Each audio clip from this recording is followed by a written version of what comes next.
¿Tuvo Cristo un cuerpo real después de resucitar? De esto vamos a reflexionar en el día de hoy.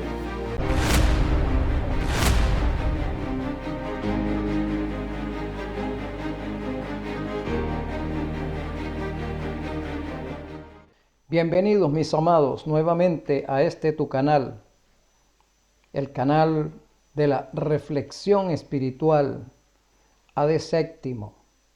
Gracias por estar en sintonía constante con nosotros. Hoy vamos a analizar este caso y vamos a utilizar, por supuesto, las Sagradas Escrituras para que nos iluminen al respecto. Pero antes, vamos a orar, vamos a suplicarle al Espíritu Santo que nos capacite en esta hora.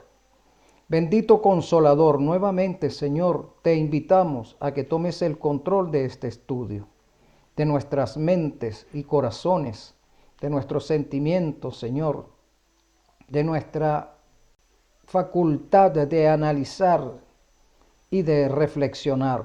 Toma el control. Te lo rogamos en el nombre de Jesús. Señor Jesús, gracias por interceder por nosotros en este sentido. Gloria a ti. Amén.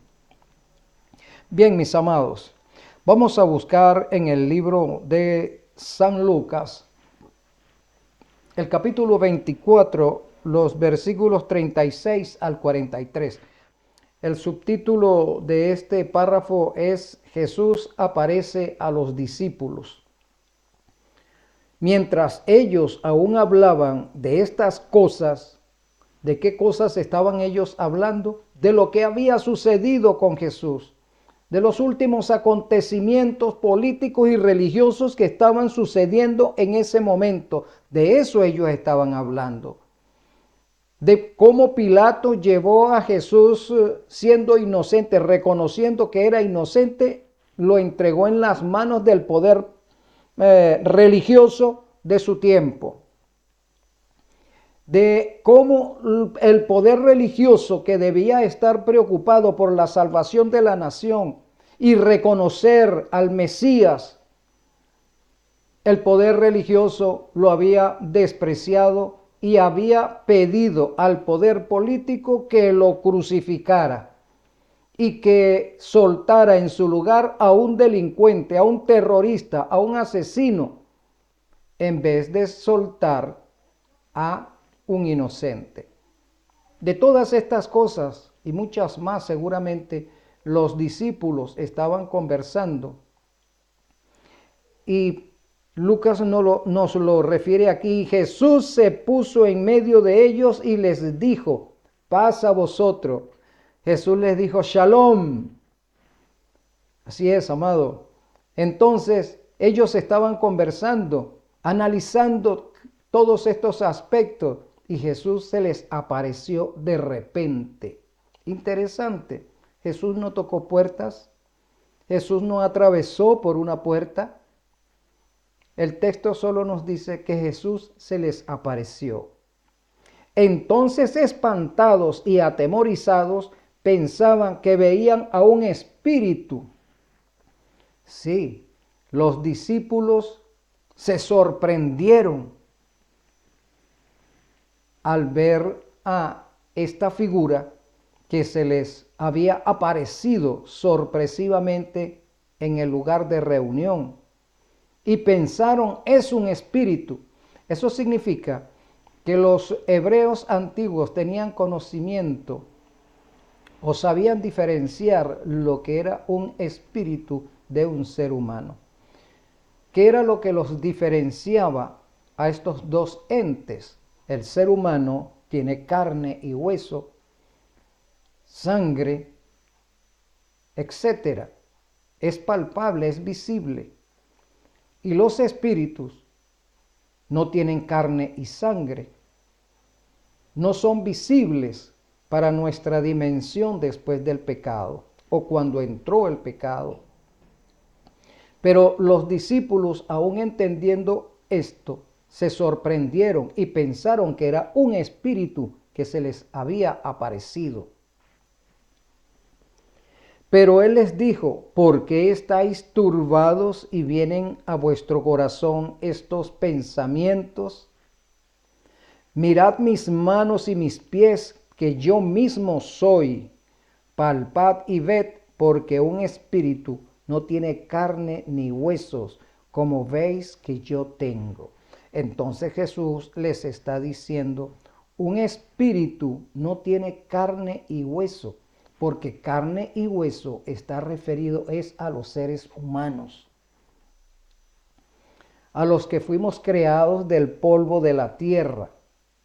Los espíritus no tienen carne ni sangre. Eso no significa que ellos no tengan un cuerpo físico, no, sino que ellos no fueron creados, los espíritus, de la misma forma que fuimos creados nosotros, los seres humanos.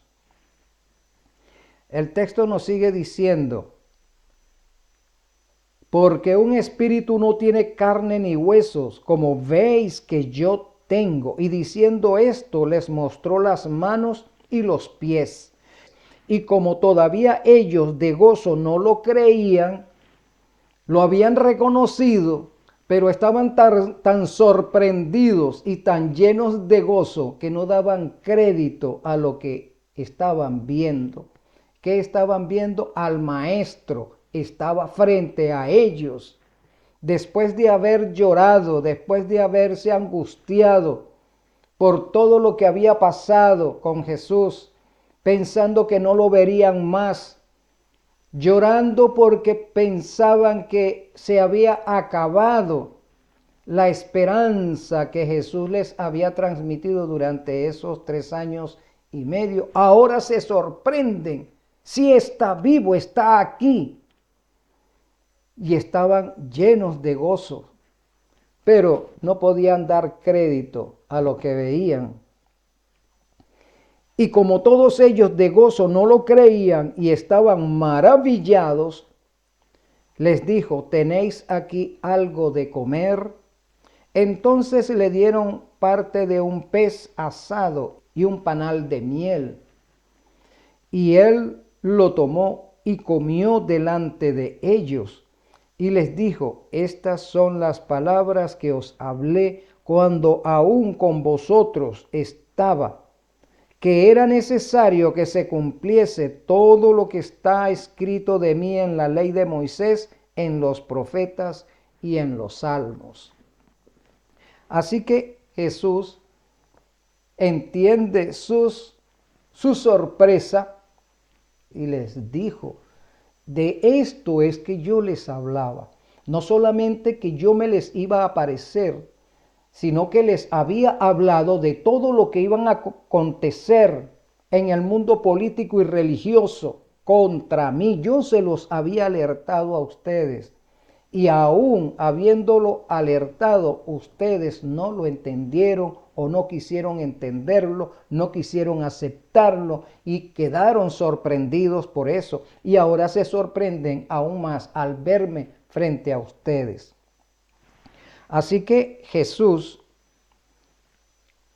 está hablando con ellos y les dice que Él no es un espíritu, sino que Él tiene carne y hueso. Y además, como humano, también come. Esto nos hace reflexionar en lo siguiente, amado. Cristo es Dios, enteramente Dios. Él puede hacer lo que Él quiera. Lo hizo en el pasado y lo puede hacer en nuestro presente. No hay nada que lo contenga, no hay nada que lo encierre.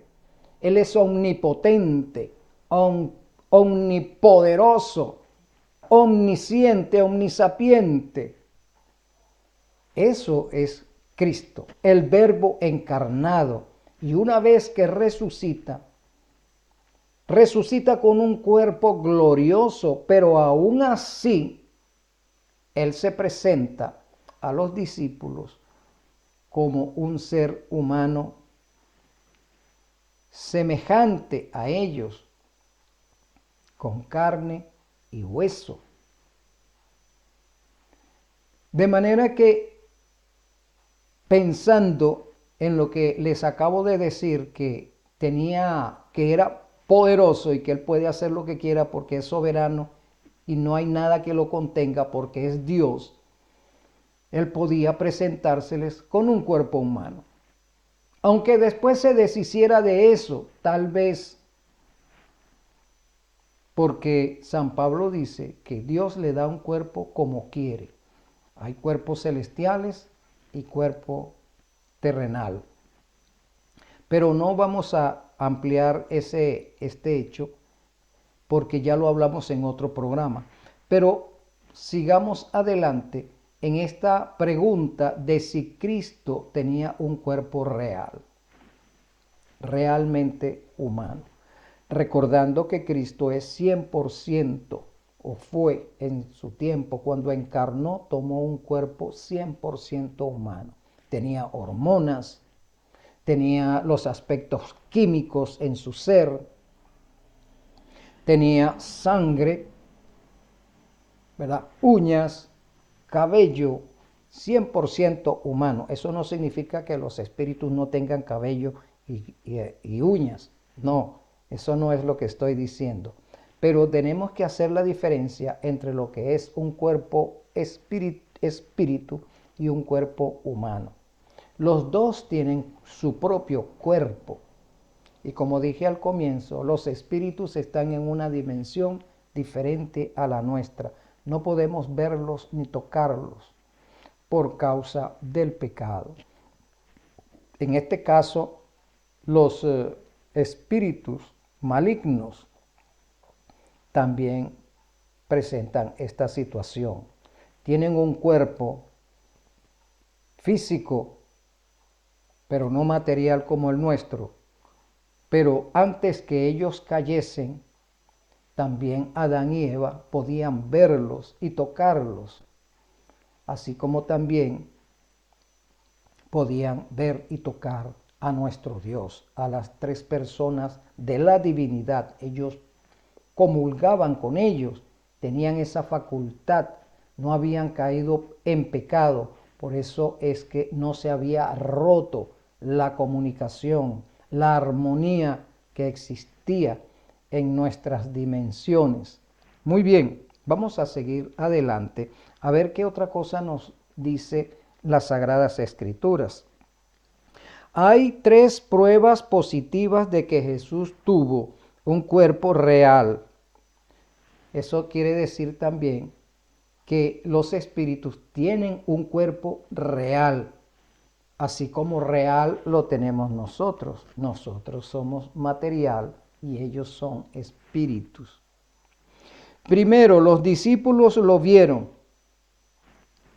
Segundo, pudieron tocarlo. Tercero, comió alimento en presencia de ellos, siendo que los justos serán semejantes a Jesús cuando Él regrese. Es claro que tendrán un cuerpo real y tangible. Nosotros también tendremos un cuerpo real y tangible. No este cuerpo. Este cuerpo quedará en el pasado. Cristo nos dará un cuerpo nuevo, pero ese cuerpo nuevo también será reconocible. Seremos transformados, como dice San Pablo, en un abrir y cerrar de ojos. Muy bien, vamos a ver lo que nos dice el libro de Romanos, capítulo 8, versículos del 1 al 23. Vamos a ver rápidamente Romanos, capítulo 8, versículos 11 al 23. Mira cómo dice: y si el espíritu de aquel que levantó de los muertos a Jesús mora en vosotros, el que levantó de los muertos a Cristo Jesús vivificará también vuestros cuerpos mortales por su espíritu que mora en vosotros. Entonces, así como Cristo resucitó de los muertos y esperaba la orden para levantarse, para tomar vida nuevamente, para darle vida a su naturaleza humana, porque Cristo es el Verbo es Dios y el Verbo tiene vida en sí mismo. De manera que lo que murió del Verbo fue la naturaleza humana. Y cuando el Verbo recibe la orden de resucitar, lo que está resucitando, lo que está vivificando es a la naturaleza humana. Porque como Dios no muere. Cristo Jesús vivificará también vuestros cuerpos, es decir, si hemos muerto, Cristo nos resucitará. Vivificar allí significa resucitar, nos traerá de regreso a la vida. Los que no hayan muerto también serán vivificados porque serán transformados por su espíritu que mora en vosotros. Entonces, Pablo está diciendo que el Espíritu Santo es el que infunde aliento a nuestra naturaleza nueva que vamos a recibir. El Espíritu Santo es quien lo va a hacer. ¿Por qué? Porque desde el mismo momento que nosotros hicimos pacto con Cristo, empezó una obra de vivificación en nosotros. Estábamos muertos en delitos y pecados. Habíamos nacido en este mundo, pero estábamos muertos. Una vez que hicimos pacto con Cristo, comienza el Espíritu Santo a hacer su obra vivificadora en nosotros. ¿En qué sentido? Esa obra vivificadora tiene que ver con que nosotros entendamos que siendo pecadores no podemos entrar a la vida eterna. Empezamos a despojarnos de aquellos aspectos de nuestra concupiscencia con la cual hemos nacido, a desprendernos de ella y a adquirir los hábitos que se requieren para estar en la presencia de nuestro Dios. Eso es lo que significa esa obra que el Espíritu Santo está haciendo en nosotros. Empezamos a despreciar todas las cosas de este mundo por adquirir las cosas o aquellos aspectos que nos habilitan para entrar al reino de los cielos. Ya no nos gustan las cosas de este mundo, ni sus placeres, ni sus cultos, ni sus tradiciones, ni sus formas, ni sus modas. No nos gustan porque el Espíritu Santo ha ido transformando esos aspectos en nosotros desde adentro.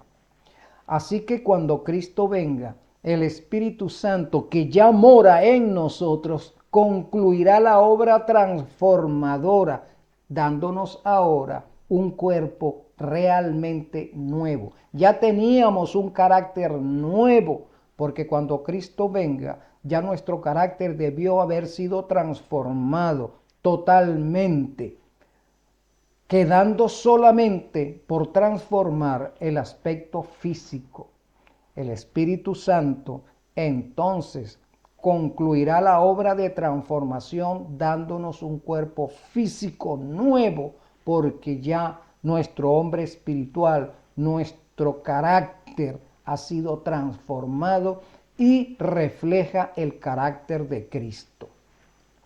Mira cómo sigue diciendo: así que, hermanos, deudores somos, no a la carne, para que vivamos conforme a la carne. Porque si vivís conforme a la carne, moriréis. Mas si por el Espíritu hacéis morir las obras de la carne, viviréis. Es decir, si echamos manos del Espíritu Santo que está trabajando en nosotros, si hacemos caso a la influencia, al toque, a la conducción del Espíritu Santo, entonces ya nosotros no responderemos a la concupiscencia de nuestro ser, a la concupiscencia de nuestra carne, sino que estamos siendo transformados, haciendo caso al Espíritu Santo. Entonces hacemos morir las obras de la carne, las obras de la concupiscencia con la cual hemos nacido, y a lo largo de nuestras vidas, antes de haber hecho pacto con Cristo, habíamos alimentado esa condición concupiscente, pero ahora, en vez de alimentarla, tratamos de matarla, de destruirla. porque todos los que son guiados por el Espíritu Santo, estos son hijos de Dios.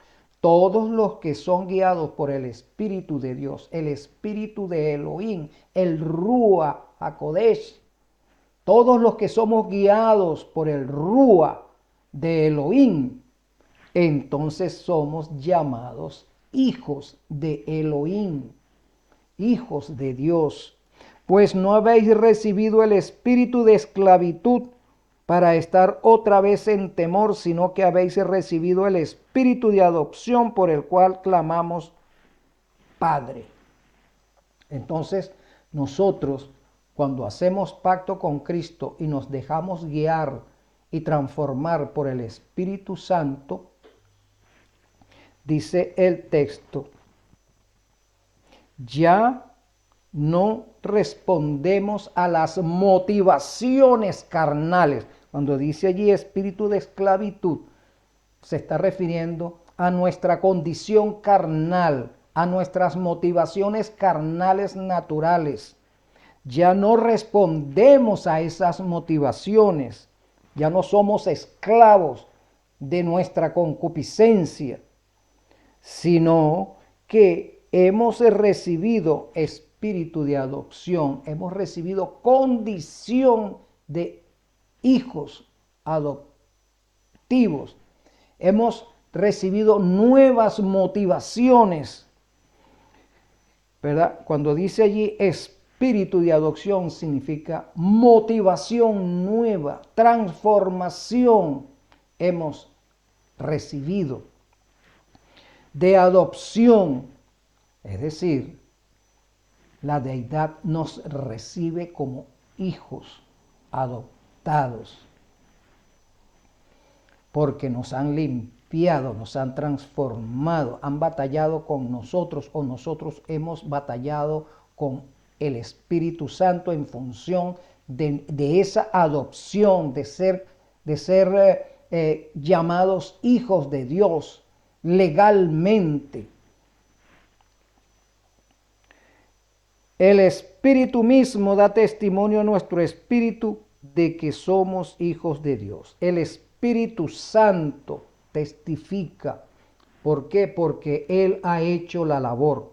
Si Él no hubiese hecho la labor en nosotros, no va a dar testimonio de que nosotros hemos cooperado con Él en función de nuestra transformación.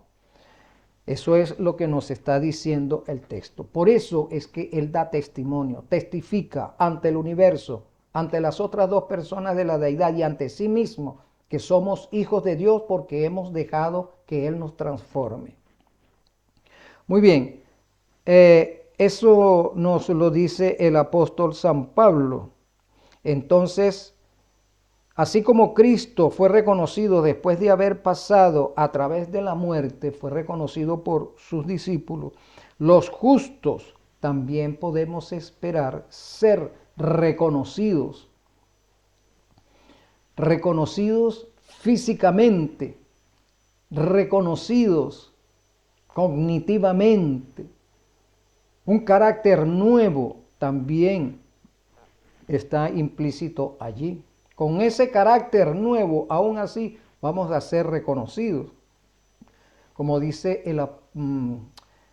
Job, el patriarca Job, y yo mismo lo veré, yo mismo y no otro, con estos mis propios ojos. En la transformación nos reconoceremos nosotros mismos y reconoceremos también a nuestros familiares que hayan aceptado a Cristo como su Salvador y a nuestros hermanos espirituales. También los reconoceremos. ¿De qué modo María reconoció a Jesús en la mañana de la resurrección? Vamos a ver lo que nos dice el libro de San Juan. El libro de San Juan, capítulo 20, versículos 11 al 16. Mira cómo dice, mi amado. Pero María estaba afuera llorando junto al sepulcro. Mientras lloraba, se inclinó para mirar dentro del sepulcro. Y vio a dos ángeles con vestiduras blancas. Esas vestiduras blancas eran que los ángeles estaban refulgiendo de luz. y estaban sentados el uno a la cabecera y el otro a los pies, donde el cuerpo de Jesús había sido puesto. Y le dijeron: mujer, ¿por qué lloras? Ella les dijo: porque se han llevado a mi Señor y no sé dónde le han puesto. Cuando había dicho esto, se volvió y vio a Jesús que estaba allí, mas no sabía que era Jesús. En ese momento, María está experimentando lo mismo de los discípulos. No reconocieron a Jesús en el instante. Entonces Jesús le dijo: mujer, ¿por qué lloras? ¿A quién buscas? Ella, pensando que era el hortelano, le dijo: Señor, si tú lo has llevado, dime dónde lo has puesto y yo lo llevaré. Jesús le dijo: María. Volviéndose ella le dijo: Raboni, que quiere decir maestro. Y Jesús le dijo: no me toques, porque aún no he subido a mi Padre, mas ve a mis hermanos y diles: subo a mi Padre y a vuestro Padre, a mi Dios y a vuestro Dios. Fue entonces María Magdalena para dar a los discípulos las nuevas que había visto al Señor y que Él le había dicho estas cosas. Entonces, María, no me toques.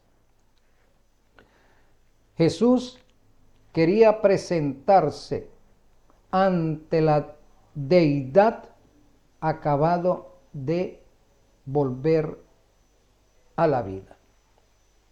Repito, lo que vuelve a la vida es la naturaleza humana del Verbo, no su condición de Dios.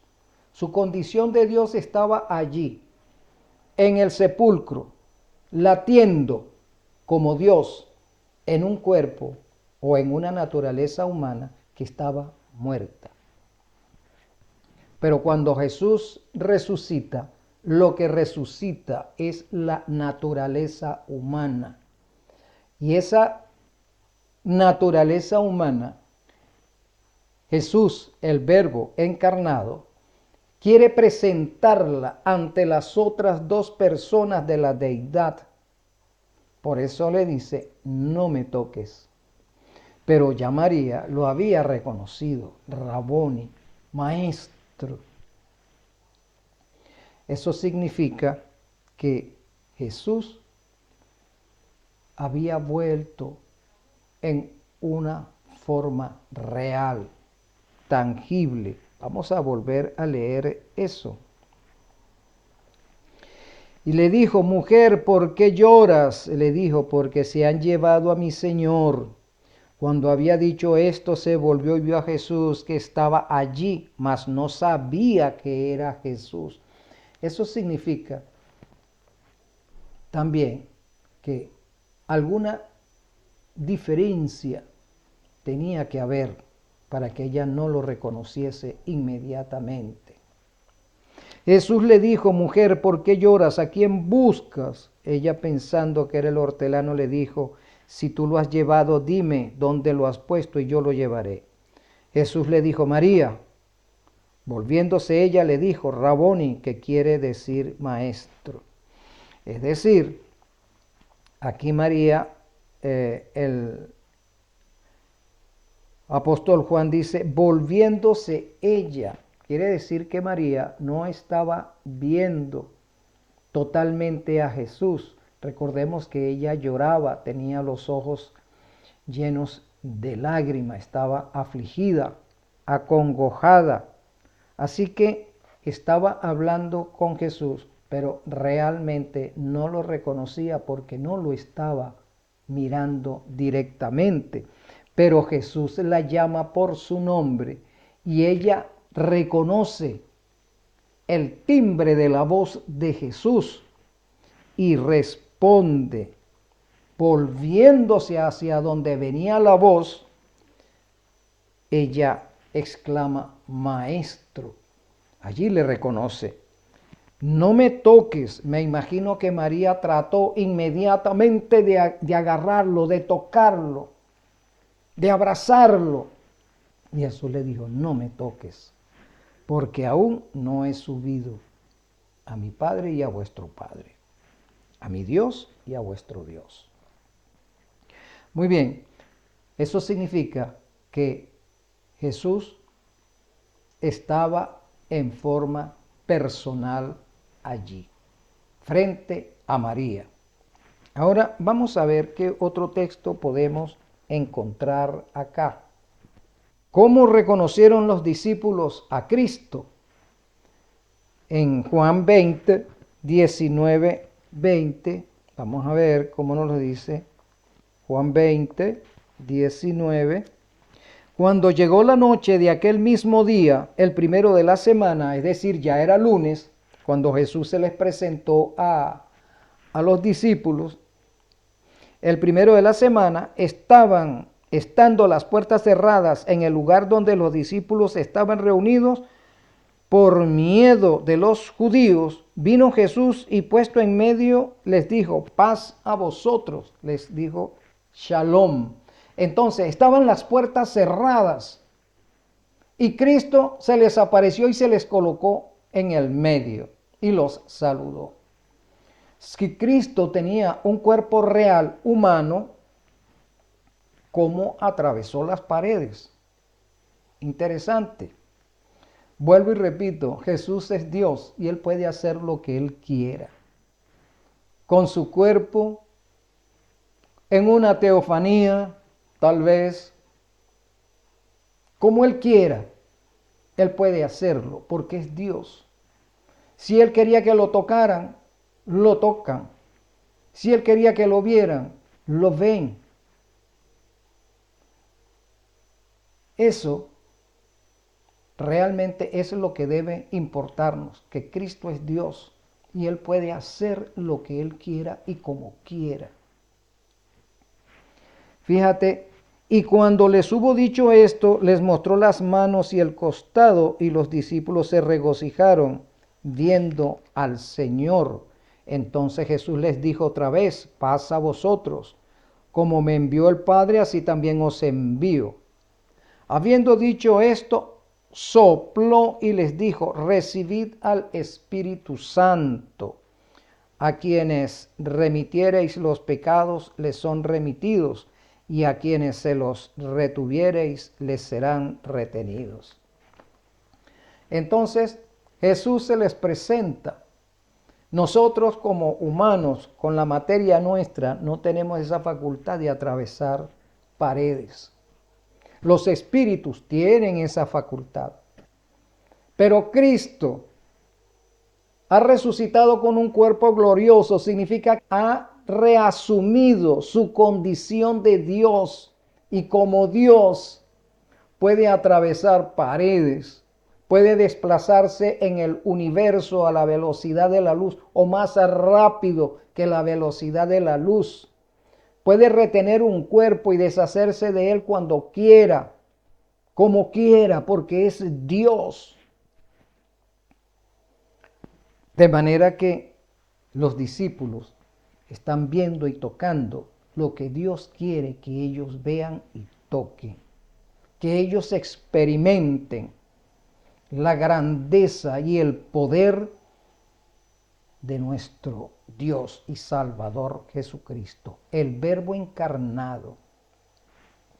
¿Qué otra cosa podemos aprender? ¿De qué otro modo fue reconocido Cristo después de la muerte? Volvamos nuevamente al libro de Lucas, capítulo 24, versículos 13 al 35. Nos dice de la siguiente manera, en el camino a Emaús. Y he aquí, dos de ellos iban el mismo día a una aldea llamada Emaús, que estaba a 60 estadios de Jerusalén. E iban hablando entre sí de todas aquellas cosas que habían acontecido. Y sucedió que mientras hablaban y discutían entre sí, Jesús mismo se acercó y caminaba con ellos. Es decir, Jesús se les apareció camino a Emaús, así como se les apareció a los discípulos. También se les apareció a estos dos que iban camino a Emaús, que iban conversando de todas las cosas que habían pasado, que estaban tal vez quejándose porque sus esperanzas habían sido defraudadas. Y Jesús se les aparece para darles consuelo, para confirmarles que la fe que habían colocado en Él antes de que aconteciesen todas aquellas cosas eran para la salvación de ellos. Jesús quería confirmarlos en esa fe, que esa fe fuese reactivada en ellos. Por eso es que Jesús hace esta parada sorpresiva en el camino a Emaús. Mas los ojos de ellos estaban velados para que no le conociesen. Estaban velados, ¿por qué? Por haber sido defraudados. Estaban desesperanzados. Eso es una situación que cualquiera de nosotros puede experimentar. Dejamos de ver las cosas en la claridad que es. Dejamos de ver el bosque por ver un árbol y viceversa. Entonces, sin proponernos esa situación, dejamos de ver. Muchas veces dejamos de ver a Cristo también por los avatares de la vida, por nuestras perplejidades y angustias. Dejamos de ver a Cristo, dejamos de tener fe en Él. Y Jesús entonces ve la necesidad de presentarse ante nosotros para confirmarnos en esa fe. Y les dijo, ¿qué pláticas son estas que tenéis entre vosotros mientras camináis y por qué estáis tristes? Jesús los encomia aquí. ¿Qué pláticas son esas que ustedes van teniendo por el camino? ¿Y por qué estáis tristes? Respondiendo uno de ellos, que se llamaba Cleofás, le dijo, ¿eres tú el único forastero en Jerusalén que no has sabido las cosas que en ella han acontecido en estos días? O sea, tú eres la única persona que no sabes lo que ha sucedido en Jerusalén, que no sabes lo que ha sucedido con el Cristo. No sabes la convulsión social, política y religiosa que se ha suscitado en Jerusalén. ¿De dónde provienes? ¿De dónde eres? Que no sabes de eso. Entonces Jesús les dijo, ¿qué cosas? Y ellos le dijeron, de Jesús Nazareno, que fue varón profeta, poderoso en obra y en palabra delante de Dios y de todo el pueblo, y cómo le entregaron los principales sacerdotes y nuestros gobernantes a sentencia de muerte y le crucificaron. Pero nosotros esperábamos que Él era el que había de redimir a Israel, y ahora, además de todo esto, hoy es ya el tercer día que todo ha acontecido. Aunque también nos ha asombrado unas mujeres de entre nosotros, las que antes del día fueron al sepulcro. Entonces estos discípulos están manifestándole a Jesús, además de lo que las mujeres que habían ido al sepulcro les anunciaron, que también los habían sorprendido. Y como no hallaron su cuerpo, vinieron diciendo que también habían visto visión de ángeles, quienes dijeron que Él vive. Y fueron algunos de los nuestros al sepulcro y hallaron así como las mujeres habían dicho, pero a Él no le vieron. Entonces Jesús les dijo, oh insensatos y tardos de corazón para creer todo lo que los profetas han dicho. ¿No era necesario que el Cristo padeciese estas cosas y que entrara en su gloria? Y comenzando desde Moisés y siguiendo por todos los profetas, les declaraba en todas las escrituras lo que de él decían. Llegaron a la aldea donde iban, y él hizo como que iba más lejos, mas ellos le obligaron a quedarse, diciendo, quédate con nosotros, porque se hace tarde y el día ya ha declinado. Entró pues a quedarse con ellos. Y aconteció que estando sentado con ellos a la mesa, tomó el pan y lo bendijo, lo partió y les dio. Entonces les fueron abiertos los ojos. Entonces pudieron reconocerlo. En ese momento que él toma el pan, lo parte, lo bendice y lo entrega a ellos, reconocen a Jesús, sus gestos se lo revela. Es el maestro. Vamos a ver qué más nos dice. Entonces les fueron abiertos los ojos y le reconocieron, mas él desapareció de su vista. Interesante, así como había aparecido, de repente desapareció. Jesús tiene un cuerpo real, pero tiene la facultad de desaparecer. Tiene la capacidad de atravesar paredes, de desplazarse por el espacio como que si fuese un espíritu, pero tiene una condición humana. ¿Por qué puede hacer eso? Porque es Dios, mi amado. Repito, no hay nada que lo detenga. Puede hacer lo que quiera y como quiera. Aún teniendo un cuerpo real como el de nosotros, semejante al de nosotros, ahora glorificado, entonces Él puede hacer lo que quiera porque ha reasumido sus atributos como Dios. Así es, el relato sigue de la siguiente manera. Y se decían el uno al otro, ¿no ardía nuestro corazón en nosotros mientras nos hablaba en el camino y cuando nos abría las escrituras? Y levantándose en la misma hora, volvieron a Jerusalén y hallaron a los 11 reunidos y a los que estaban con ellos, que decían: ha resucitado el Señor verdaderamente y ha aparecido a Simón. Entonces ellos contaban las cosas que les habían acontecido en el camino y cómo le habían reconocido al partir el pan.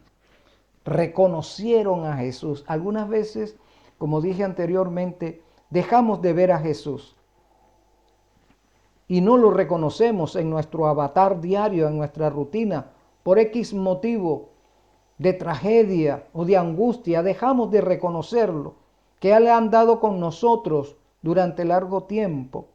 Y se requiere entonces que Jesús aparezca nuevamente ante nosotros y se revele a nosotros para que nosotros podamos reconocer nuestra liviandad, nuestra incredulidad y podamos ser confirmados.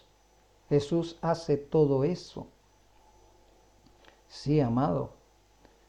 De manera que aún en las perplejidades de la vida, debemos recordar este pasaje, que Jesús es Dios, que Él puede hacer por nosotros lo que Él quiere y como Él quiera. Y lo que Él quiere es salvarnos, lo que Él quiere es consolarnos, lo que Él quiere es transformarnos, lo que Él quiere es que comulguemos con Él. Lo que Él quiere es darnos un cuerpo nuevo, un carácter nuevo. Quiere darnos Jesús. Por eso es que, recordando lo que dice San Pablo, debemos dejar que el Espíritu Santo transforme nuestro ser integral, que permanezca en nosotros y que, habiendo transitado por nuestra vida cristiana, aquel día cuando Jesús aparezca, el Espíritu Santo complete la obra transformadora en nosotros, dándonos un cuerpo físico nuevo, semejante, no igual, semejante al de Cristo. Eso no significa que vamos a estar atravesando paredes y apareciendo y desapareciendo. No, eso no es lo que nos está diciendo. Pero imagínate algo, amado. Cuando hayamos sido arrebatados de esta tierra para encontrarnos con Cristo en las nubes de los cielos y luego trasladarnos junto con Él hasta la patria celestial, ese viaje a través del cosmos, se requiere que nuestro cuerpo sea diferente al que tenemos ahora. Podemos imaginarnos eso, amado. Un cuerpo semejante al de Cristo, un cuerpo que esté capacitado, facultado para viajar por el espacio a la velocidad de la luz. Por eso es que las Sagradas Escrituras nos dicen cosas que ojo no vio ni oído oyó, son las que nuestro Dios nos tiene preparado para nosotros. Amén. Así que, amado, te invito a que sigamos reflexionando sobre este caso que hemos conversado en el día de hoy. Por lo pronto, un gran abrazo para cada uno de vosotros. Pronto vendrá